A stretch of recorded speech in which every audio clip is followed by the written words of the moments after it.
El libro negro de la humanidad, crónica de las grandes atrocidades de la historia.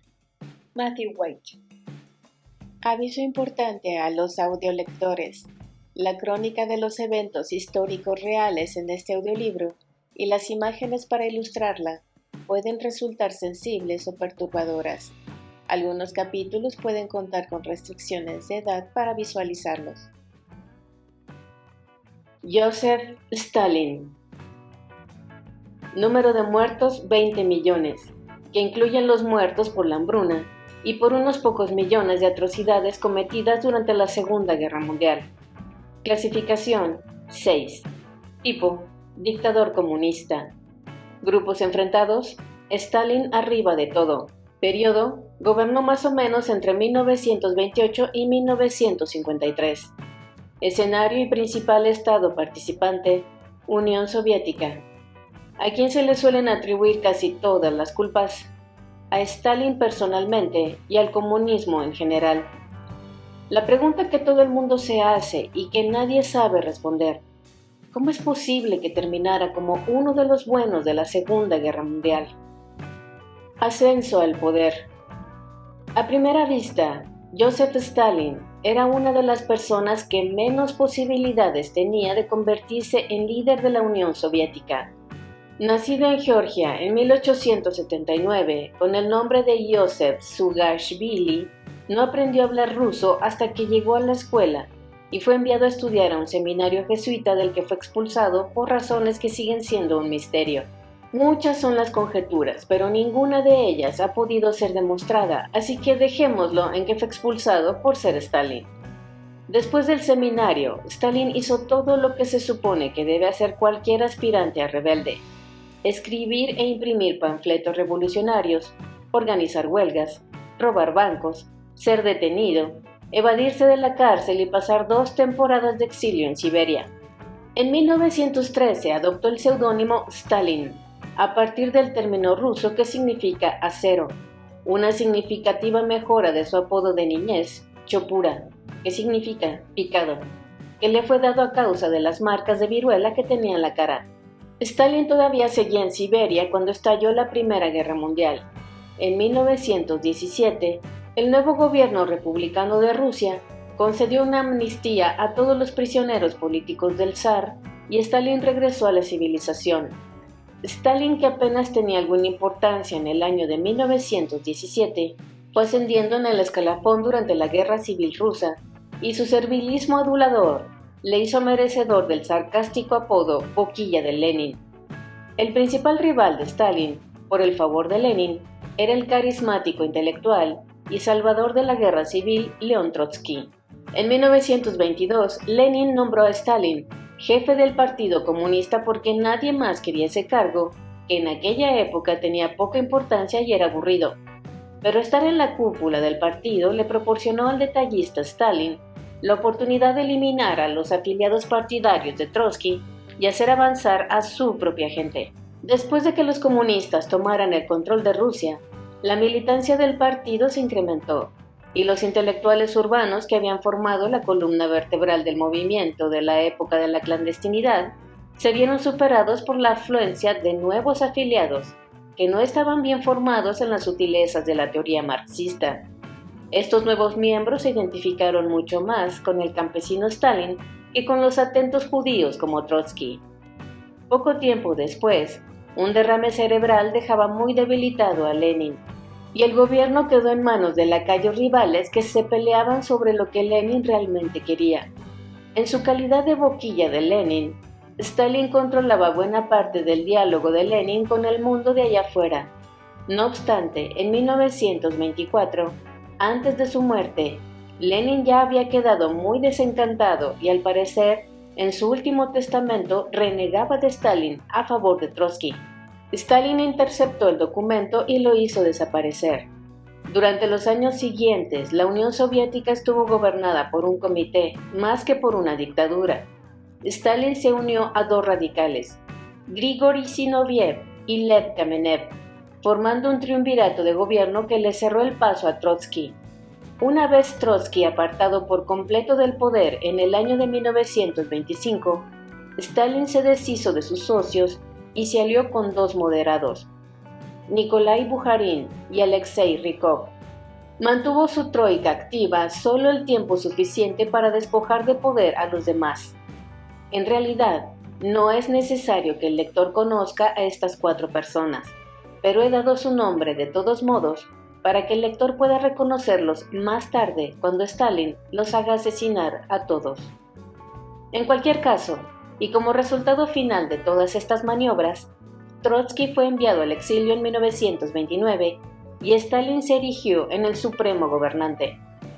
La vida personal de Stalin sufrió un profundo trastorno cuando en 1932, tras una discusión con su esposa Nadia en una fiesta, ésta se apartó de él un momento y se suicidó. Algunos de sus biógrafos afirman que este episodio destruyó los últimos vestigios de humanidad que le quedaban a Stalin y que lo transformó de un simple hijo de puta en un monstruo. Liquidación de los kulaks. A partir de 1929, Stalin intentó que la agricultura se ajustara a la teoría comunista y para ello abolió las granjas particulares y reunió a todos los campesinos en granjas colectivas donde pudieran compartir material moderno y donde se vieran obligados a vender las cosechas a los precios fijados por el gobierno.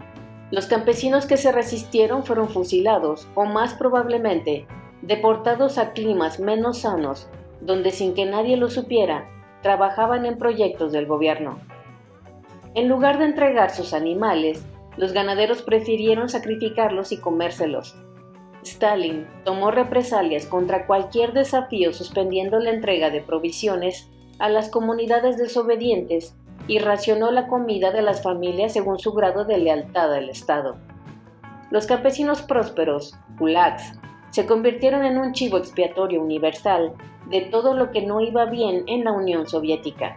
No solo eran unos especuladores y acaparadores y los culpables de cualquier escasez de alimentos, sino que todo el mundo sabía que los kulaks extendían las enfermedades venéreas, que tenían una aborrecible falta de higiene y que explotaban el trabajo de otros.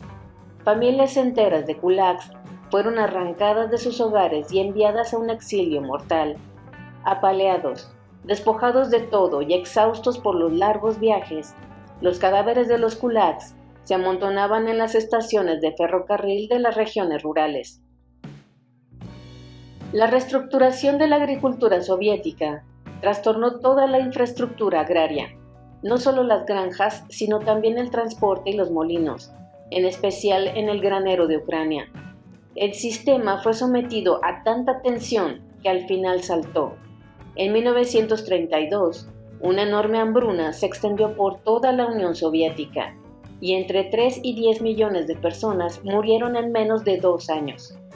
Pese a que millones de campesinos ya estaban pasando hambre en Ucrania, los comisarios soviéticos les requisaron todo el grano para satisfacer unas cuotas muy rígidas. Incluso las semillas necesarias para plantar la cosecha del año siguiente fueron requisadas, mientras morían 5 millones de campesinos ucranianos. Se daba por sentado que cualquier habitante de las regiones afectadas que no tuviera la tripa hinchada y los miembros esqueléticos que suele provocar el hambre estaba acaparando alimentos y por lo tanto era castigado. La vida de 5 años en 5 años. Cuando Stalin se alzó por primera vez con el poder, Rusia seguía funcionando todavía según la nueva política económica de Lenin, que intentaba reconstruir la economía, arrasada por la guerra, permitiendo el capitalismo a pequeña escala. Esta política no solo irritó a los comunistas de la línea más dura en su aspecto filosófico, sino que estaba claro además que no podría regenerar todo el poder de la Unión Soviética a tiempo para la siguiente guerra mundial. Estamos entre 50 y 100 años por detrás de los países avanzados, afirmaría Stalin en 1931. Debemos salvar esta diferencia en 10 años, o lo hacemos, o nos aplastarán. Al amparo de una serie de planes quinquenales, los soviéticos construyeron inmensas ciudades industriales en las zonas mineras de carbón de Ucrania y en el lado asiático de los montes Urales, conectadas con sus recursos vitales por medio de ferrocarriles y canales. Las presas y los pantanos domesticaron además algunos de los ríos más largos del mundo para generar energía y cosechas de regadío. A fin de desarrollar estos proyectos, Stalin amplió los campos de prisioneros de Lenin, transformándolos en una red de campos de trabajo forzados que llevaba el nombre de Administración Principal de los Campos, en ruso, Glavnoe Upravlenie Lagerei, abreviado a Gulag. El sistema estaba abarrotado de marginados, ciudadanos problemáticos, quejicas, disidentes y peligrosos enemigos del Estado diversos, todos ellos acompañados por los miembros de su familia, y también de cualquiera que se hubiese puesto a malas con algún personaje poderoso. El NKVD, o Policía Secreta, sospechaba de cualquiera que hubiera estado en contacto con ideas extranjeras, fuera por haber viajado al extranjero, por haber sido hecho prisionero durante la Primera Guerra Mundial, o incluso por coleccionar sellos. El mero hecho de retrasarse con demasiada frecuencia en llegar al trabajo podía calificarle a uno de saboteador, motivo suficiente para ser enviado a Siberia. Si se necesitaba más mano de obra, el NKVD detenía al azar a cualquiera que fuera para cumplir así con las rígidas cuotas. Al llegar el año de 1939, la red de campos, prisioneros y colonias de trabajo forzados albergaba 2.9 millones de personas. Pese a los millones de personas que murieron en el Gulag, campos de trabajo forzados, no era un mero eufemismo. Era más probable que la inmensa burocracia de la policía secreta detuviera, condenara y se olvidara de los prisioneros durante una década o dos a que les sacara los ojos. La intención de la picadora de carne, como Solzhenitsyn llamó al sistema soviético de represión, no era tanto la de torturar o asesinar personas, como la de reducirlas a la condición de ganado, que solo merecía ser alimentado si darles de comer podía aumentar las cifras de la producción. El horror de los guardias de los campos soviéticos no radicaba en su sadismo, sino sobre todo en la indiferencia que mostraban por el destino de los prisioneros. El valle del río Colima, en la zona más remota y fría del Ártico, era una rica cuenca geológica en la que abundaban el oro, el carbón y el uranio. En esa región se extendía un enorme complejo de campos de concentración que cubría la cuenca del valle y se extendía por todo el ancho de lo que se conoce como Cuello de Siberia, y cuyos habitantes extraían los recursos de la cuenca. Cada día morían prisioneros a causa de derrumbes en las minas o de las temperaturas bajo cero, y los presos tenían la comida limitada al mínimo necesario para sostener el trabajo, con tal vez una pequeña prima por un buen comportamiento. La huida al desierto ártico era imposible, aunque en ocasiones los que tenían suerte eran puestos en libertad condicional y enviados a vivir a la miserable capital del distrito de Magadán. En el complejo de Colima murieron entre 250.000 y 1 millón de personas.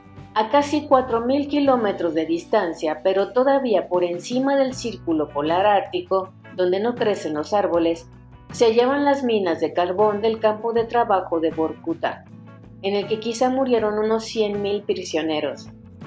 Pasé 15 años alimentando los hornos de carbón, explicaría un antiguo preso. Por la noche, dormíamos en literas de tablones de dura madera. Muchos murieron de frío y de hambre. Nos faltaba la ropa de abrigo adecuada. Teníamos las botas agujereadas y para comer nos daban pescado salado y machacado y una pequeña patata congelada al día. A mí se me cayeron todos los dientes por la falta de vitaminas, explicaba otro. Nos hacían trabajar 14 horas al día en las minas y muchos hombres simplemente murieron. Por la noche dormíamos vestidos en colchones rellenos de aserrín. La Gran Purga. Sergei Kirov destacó más después de muerto que mientras estaba vivo.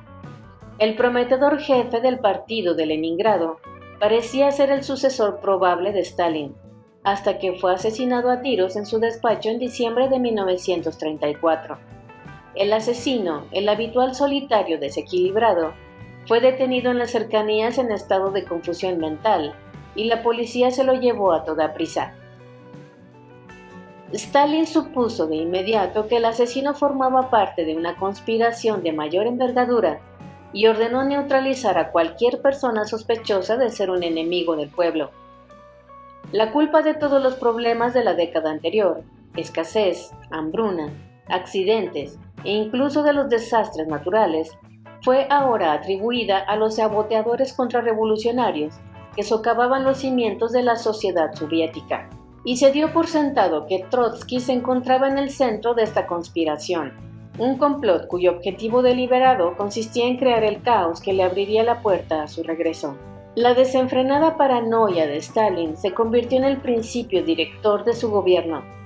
El asesino de Kirov, acusado de estar confabulado con Trotsky, fue fusilado, y también 2 docenas de personas asociadas a él. Casi todos los perdedores caídos antes, durante la ascensión al poder de Stalin, Bukharin, Kamenev, Rykov y Zinoviev, por ejemplo, fueron detenidos, torturados hasta que confesaron, exhibidos en juicios pantomima y fusilados.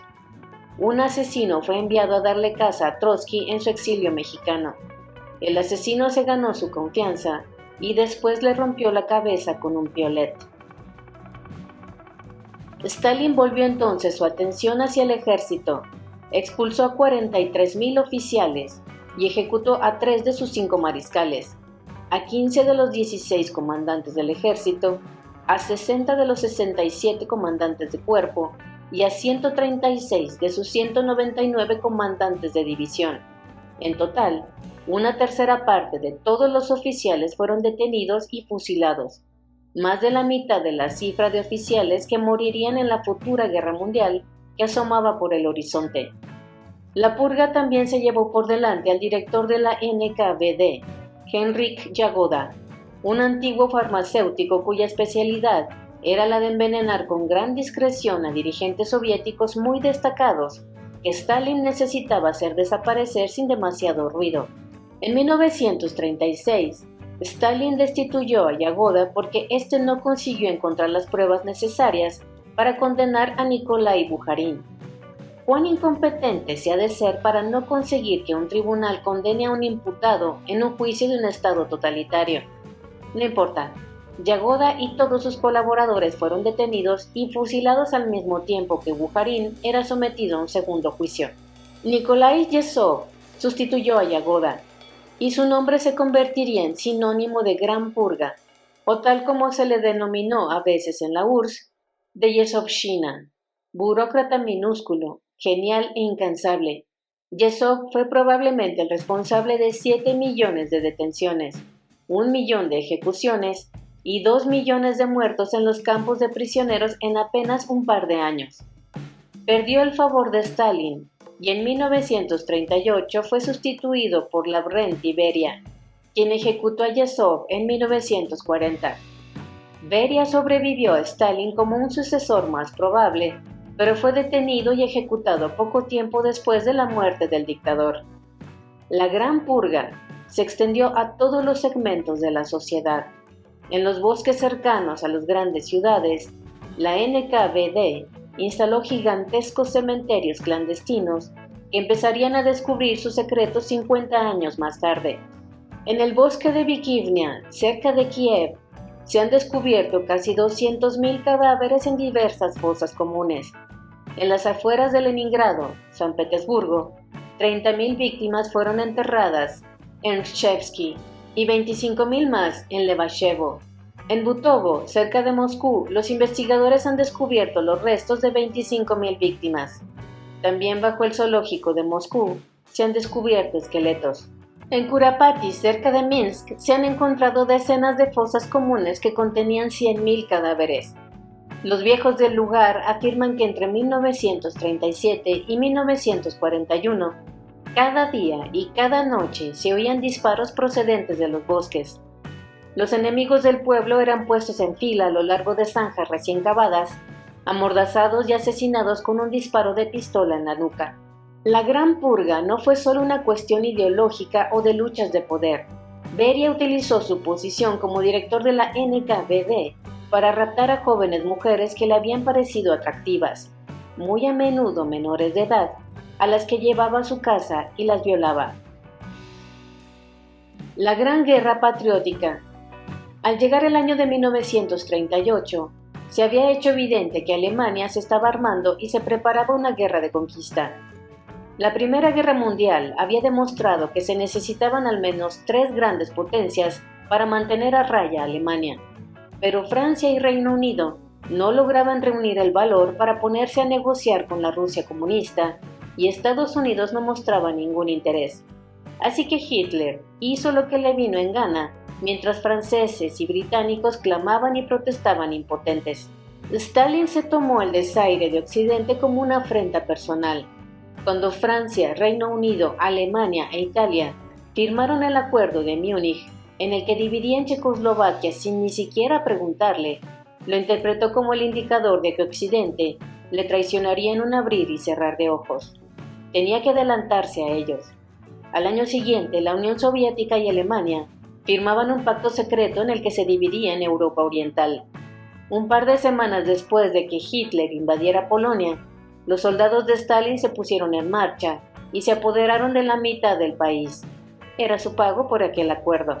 Los líderes polacos fueron detenidos y arrojados al Gulag, donde permanecieron hasta el verano siguiente, cuando 15.000 militares y 7.000 ciudadanos destacados polacos fueron llevados al bosque más cercano y ejecutados.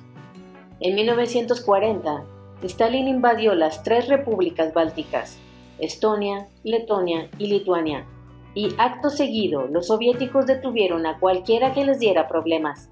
85.000 bálticos fueron deportados, de los cuales 55.000 murieron o fueron ejecutados. A continuación, Stalin intentó intimidar a los finlandeses y obligarles a ajustar sus fronteras a beneficio de la Unión Soviética. Pero los finlandeses rechazaron la propuesta y Stalin invadió Finlandia.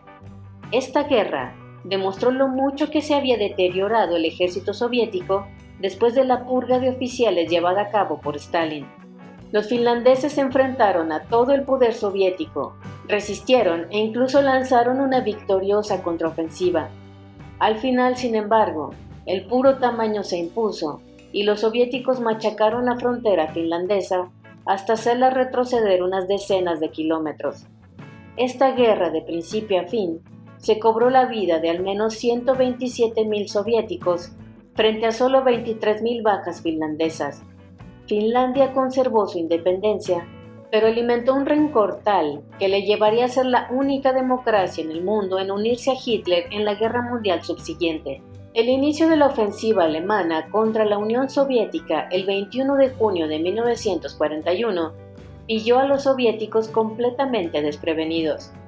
Batalla tras batalla, los ejércitos soviéticos fueron aniquilados. Stalin, durante la primera semana de la guerra, quedó tan conmocionado que la consternación le impidió dirigirse a la nación por radio hasta el mes de julio. Cuando por fin recuperó el control, reapareció para reunir a su pueblo y dictó órdenes que prohibían la retirada y la rendición. Todas las posiciones debían ser defendidas, y ejecutó a cualquier oficial sospechoso de vacilar, de quejarse o de incompetente.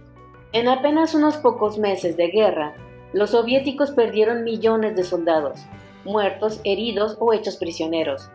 Las fábricas soviéticas que se encontraban en el camino de los alemanes fueron desmanteladas a toda prisa y trasladadas al este, más allá de los montes Urales, donde se reanudó la producción de material bélico. Entre los prisioneros de guerra tomados en los primeros asaltos se encontraba Yakov Zugashvili, el hijo de Stalin.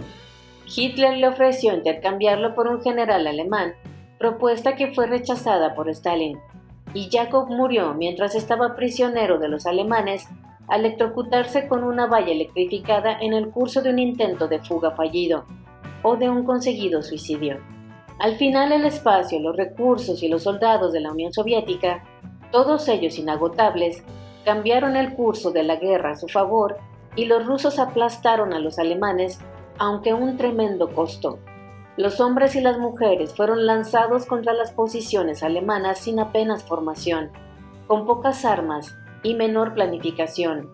Unos 8.7 millones de soldados soviéticos murieron intentando detener la invasión nazi. Afirmar que 8.7 millones de muertos no es un monumental desperdicio de vidas humanas es un argumento difícil de sostener, pero la historia nunca es sencilla. Un hecho incómodo nos hace difícil aceptar que el sistema soviético como tal dilapidó a sus soldados en la guerra. Entre 1914 y 1917, el promedio de las bajas de los ejércitos del zar fue de 7.000 personas al día. Y si comparamos esa cifra con el promedio de 1950 al día, entre 1941 y 1945, estos datos sugieren, sin lugar a dudas, que no hay que buscar la explicación en el sistema soviético, sino en las tradiciones de la vida rusa y de la vida militar en particular. Stalin ejerció una implacable presión sobre su pueblo. Los registros oficiales indican que en el curso de la guerra, 158.000 soldados soviéticos fueron condenados a muerte por cobardía, deserción o fallos similares.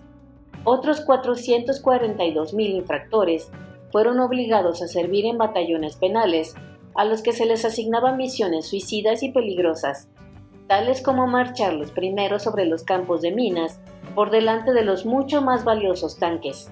Los métodos con mayores probabilidades de éxito de escapar de estas unidades penales consistían en morir o en caer herido, aunque unos pocos lograron recuperar la libertad tras llevar a cabo acciones de especial heroísmo. Al final, no sería el liderazgo de Stalin lo que llevaría a los soviéticos a luchar con la tenacidad que mostraron. Aunque el lector no se lo crea, fue el saber que vivir bajo el dominio de Hitler sería algo todavía peor. Los alemanes masacraron a cientos de miles de judíos rusos, dejaron morir por abandono a millones de prisioneros de guerra soviéticos, fusilaron a miles de rehenes en represalia por los ataques de los partisanos y confiscaron tanta comida, ganado y vehículos y material de cultivo que los campesinos locales murieron de hambre. Unos 18 millones de civiles soviéticos murieron durante la invasión alemana. Aún así, tomar partido resultaba muy difícil. A medida que los alemanes se iban adentrando en el territorio soviético, empezaron a descubrir las pruebas de la crueldad de Stalin. En las afueras de Smolensk, en el bosque de Katyn, los alemanes abrieron una fosa común que contenía los cadáveres de 4.000 oficiales polacos capturados en 1939. En Banitsa, descubrieron zanjas con 10.000 ucranianos muertos. Estos hallazgos les hubieran tal vez proporcionado un valioso material de propaganda que les permitiera justificar su invasión, de no ser porque los nazis habían difundido tantas mentiras que ya nadie les creía. Hasta 1 millón de ciudadanos soviéticos, entre ellos 250.000 de cosacos, sirvieron en el ejército alemán. La mayor parte de estos hiwis, de la palabra Hilfsbegui, voluntarios, eran presos liberados de un campo de prisioneros de guerra que realizaban tareas de servicio tales como suministros y labores de apoyo. Hasta 50.000 hiwis quedaron atrapados en el sexto ejército alemán, en la bolsa de Stalingrado. La documentación es insuficiente, pero es poco probable que hubieran muchos supervivientes. Con toda seguridad, cualquiera de ellos que fuera capturado de nuevo por los rusos fue ejecutado. Tal vez 250.000 de ciudadanos soviéticos fueron reclutados como Ostrupen, soldados y combatientes de pleno derecho y totalmente aceptados. ¿Cómo hacían encajar los nazis eso con su intolerancia racial? El modo más sencillo consistía en no explicárselo a Hitler.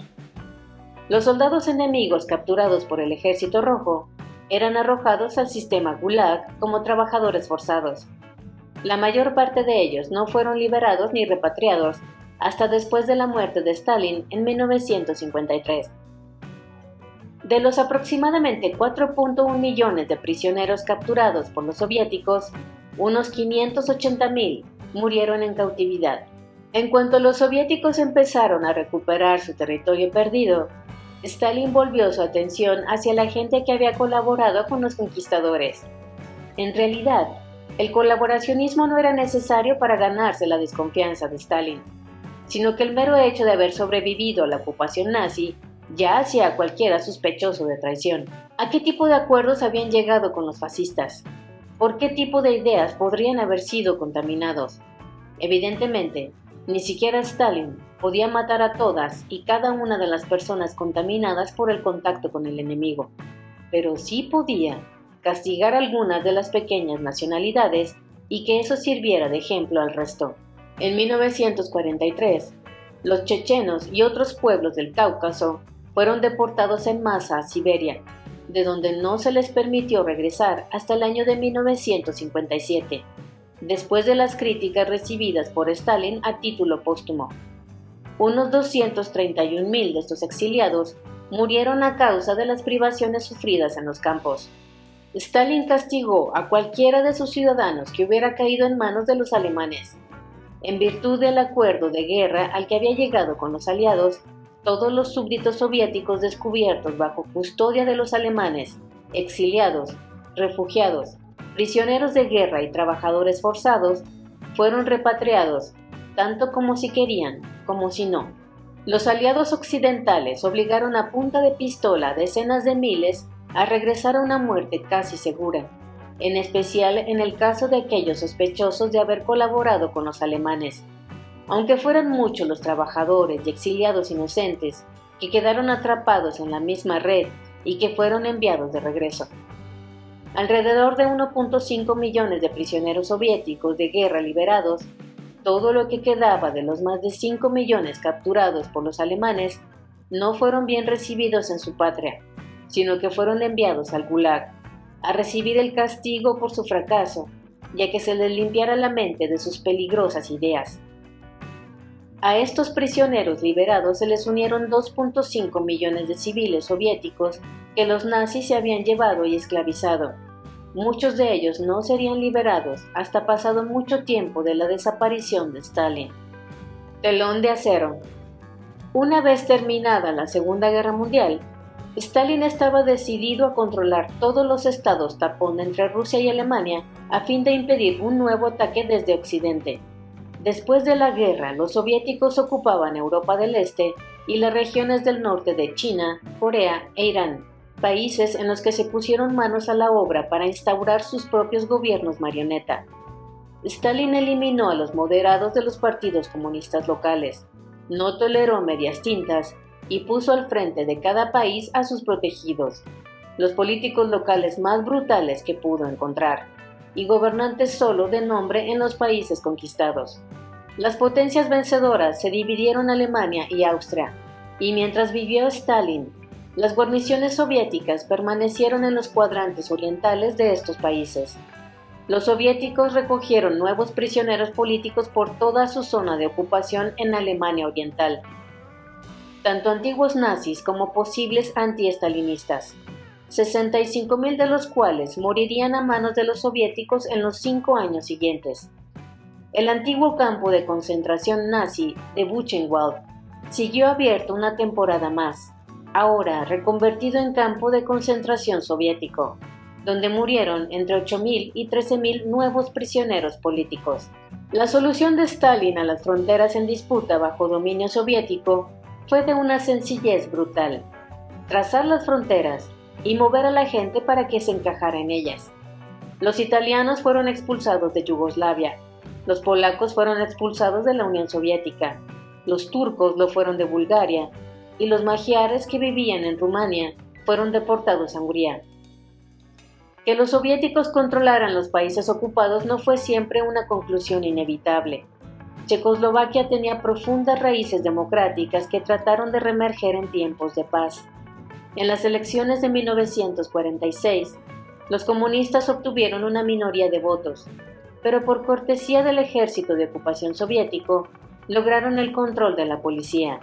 Las huelgas desestabilizaron el gobierno de coalición no comunista. Los disturbios pusieron en peligro a los moderados.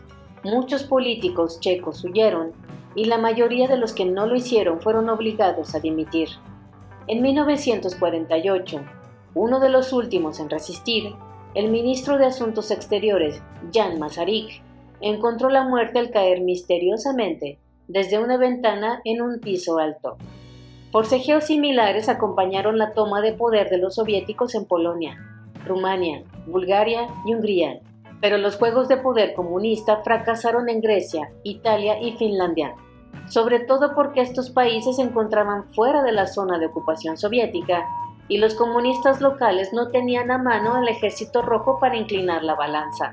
El alcance total de la influencia soviética durante una gran parte de la posguerra fue siempre bastante inestable y cambiante, puesto que Stalin nunca dejó de poner a prueba los límites de hasta dónde podía llegar impunemente. En 1941 los soviéticos y los británicos habían invadido Irán, un país neutral, y habían derrocado al Shah pro-alemán colocando en el trono a su más predispuesto hijo. Pero cuando en 1946 Stalin intentó organizar su zona de ocupación creando un par de estados comunistas independientes, Estados Unidos presionó a Stalin para que devolviera el control de estas provincias a Irán. En 1949, Stalin intentó bloquear el acceso de Occidente a la zona de ocupación soviética en Berlín, pero un resuelto puente aéreo que enviaba provisiones y suministros a la ciudad mantuvo a Berlín Occidental operativa el tiempo necesario hasta que Stalin renunció a sus propósitos. La intensidad de la rivalidad este-oeste se intensificó cuando los soviéticos, en 1949, realizaron su primer ensayo nuclear haciendo estallar una bomba atómica. El año siguiente, Stalin aprobó la iniciativa de Corea del Norte de invadir Corea del Sur y envió los suministros necesarios. Fue necesaria la participación de un gran número de tropas occidentales y el sacrificio de 3 millones de vidas, pero al final, Corea del Sur sobrevivió. A finales de 1952, Stalin empezó a fijarse en su entorno más próximo y a preguntarse cuántos de sus colaboradores estarían conspirando contra él para provocar su caída. Empezó a maniobrar para situarse en una posición en la que pudiera hacer limpieza, pero el 1 de marzo de 1953, antes de que pudiera iniciar su nueva purga, cayó fulminado por una apoplejía. Quedó tirado e impotente en el suelo mientras sus aterrados ayudantes tardaban un día entero en atreverse a llamar a su puerta. Incluso después de encontrarle y de haber llamado a los médicos, sus compinches sospechaban que podía tratarse de un truco y no dejaron de rondar nerviosos su lecho de enfermo, temiendo decir nada que pudiera volverse más tarde contra ellos. Por suerte, no era ningún truco, y Stalin falleció el 5 de marzo. Matando al mensajero. Cuando en el año de 1937 Stalin llevó a cabo el nuevo censo soviético, había esperado encontrar una población desbordante y rebosante de prosperidad socialista. En lugar de ello, el censo se quedó corto. Daba 16.7 millones de habitantes menos de lo que había previsto. En un estado totalitario en el que cada ciudadano era sometido a una estrecha vigilancia, nadie podía aducir la excusa de que a los realizadores del censo se les había pasado por alto, así nada más de 16 millones de personas. No importaba si se habían exiliado o se habían muerto, o si simplemente no habían querido nacer todavía. El caso era que haber perdido tantos ciudadanos daba una imagen muy mala del liderazgo de Stalin y de su modo de administrar el país. Para impedir que las malas noticias salieran a la luz, el censo fue suprimido y sus directores enviados al Gulag acusados de difamar al país. ¿A cuánta gente mató Stalin? En lo que respecta a la cantidad de ciudadanos soviéticos que murieron a manos de Stalin, 3 son las corrientes de pensamiento dominantes. En el extremo superior de la escala, encontramos cálculos que van desde los 40 a los 60 millones. Muchos de estos cálculos empezaron como puras conjeturas durante la Guerra Fría, una época en la que los archivos soviéticos estaban sellados y cualquier cifra era posible, y en la que los cálculos se hacían juntando cualquier fragmento de información y de historia que pudiera descubrirse. Aunque las investigaciones recientes de los archivos soviéticos recién abiertos no apoyan estas cifras tan altas, mucha gente las ha cogido demasiado apego y les cuesta renunciar a ellas. El gran problema de estos cálculos es que la gente que maneja estas cifras está muy cerca de afirmar que Stalin se cargó a todos los varones de la Unión Soviética en la década de 1930. En el otro extremo de la escala, encontramos historiadores que solo reconocen a una víctima si aparece un cadáver o una orden de ejecución. Durante la Guerra Fría, cuando no se podía investigar la historia soviética, Stalin tuvo muchos defensores que ridiculizaban abiertamente las altas cifras de muertos. A falta de pruebas sólidas, estos apologistas reconocían apenas unas decenas de miles de muertos a manos de Stalin, y nadie podía contradecirles. En la actualidad, Las pruebas que demuestran que los muertos fueron varios millones son demasiado sólidas, así que el campo minimalista reconocerá a regañadientes unas 786.098 ejecuciones y 1.500.378 muertes en los campos de concentración, documentadas en los registros oficiales, pero de ahí no pasan. Muchos de ellos consideran que la hambruna fue accidental y totalmente fuera de control de Stalin, así que los muertos víctimas del hambre no cuentan.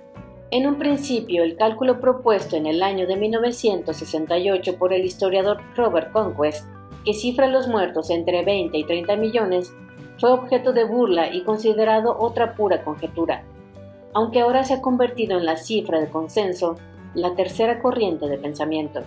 No es que los cálculos de Conquest se basaran desde un principio en pruebas más sólidas que cualquier otro cálculo realizado durante la Guerra Fría, sino que las nuevas investigaciones convergen y llegan a esa cifra. Una vez que empezamos a sumar todas las maldades documentadas y a redondear al alza los totales para rellenar los huecos, descubrimos que alrededor de 20 millones es una cifra que parece dar una buena respuesta sin necesidad de someter nuestra credulidad a una gran presión.